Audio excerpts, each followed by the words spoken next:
மைசூரை ஒரு மன்னன் ஆண்டு வந்தான். அவன் நீதியும் நேர்மையும் கொண்டவன், அன்பும் அருளும் நிறைந்தவன். அவன் ஒரு சமயம் காட்டுக்கு வேட்டையாட சென்றான். வழியில் வயதான விறகு வெட்டி ஒருவன் தலையில் விறகுகளை சுமந்தபடியே வந்தான். மன்னன் விறகு வெட்டியை பார்த்ததும் தள்ளாத வயதில் இவர் இப்படி கஷ்டப்படுகிறார் என்று வருந்தினான். பிறகு விறகு வெட்டியை பார்த்து, ஐயா, உங்களுக்கு பிள்ளைகள் இல்லையா? இந்த வயதிலும் இப்படி பாடுபடுகிறீர்களே என்று கேட்டான்.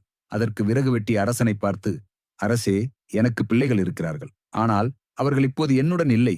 அவர்கள் தங்களுடைய மனைவிமார்களின் பேச்சை கேட்டு தனிக்குடித்தனம் போய்விட்டார்கள். இப்பொழுது வீட்டில் நானும் என் மனைவியும் மட்டும்தான் இருக்கிறோம். அதனால் இப்படி பாடுபடும்படி ஆகிவிட்டது என்றான்.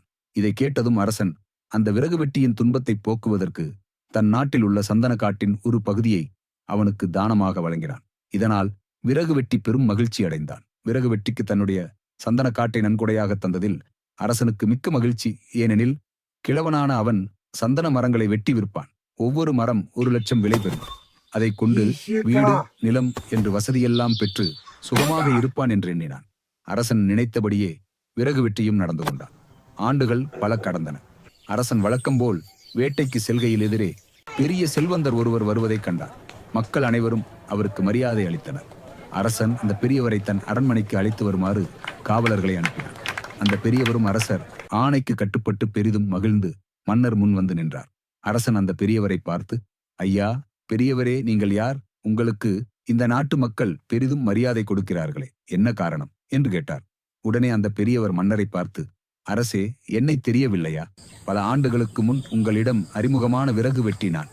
ஏழ்மையில் வாடுவதைக் கண்டு சந்தன காட்டை எனக்கு தானமாக வழங்கினீர்கள். நான் அந்த மரங்களை வெட்டி நல்ல விலைக்கு விற்று பெரும் பணக்காரனானேன் என்றார். அரசருக்கு பெரும் மகிழ்ச்சி. பிறகு அவர் அந்த பெரியவரை பார்த்து, மக்கள் உங்களை பெரிதும் மதிப்பதற்கு காரணம் என்ன என்று கேட்டார். அரசே, எனக்கு கிடைத்த பெரும் பணத்தில் நான் பல ஏழை எளியவர்கள் பயன்பெற பள்ளிக்கூடம், மருத்துவமனை கட்டியுள்ளேன். சிலர் சொந்த தொழில் தொடங்க பணம் கொடுத்து உதவியுள்ளேன். அதனால் தான் மக்கள் என் மேல் பேரன்பு செலுத்துகிறார்கள் என்றார். மன்னர் தான் செய்த தியானம் எப்படியெல்லாம் நற்பயங்களை விளைவிக்கிறது என்று எண்ணி மனதிற்குள் மகிழ்ந்தான். அந்த பெரியவரையும் பாராட்டினார். நீதி, தானம் செய்வது சிறந்தது. நாம் ஒருவருக்கு தானம் அளிப்பதால் அதனால் பலரும் பயன்படுகிறார்கள். எனவே அனைவரும் தானம் செய்யும் நற்பண்பை வளர்த்துக் கொள்ள வேண்டும்.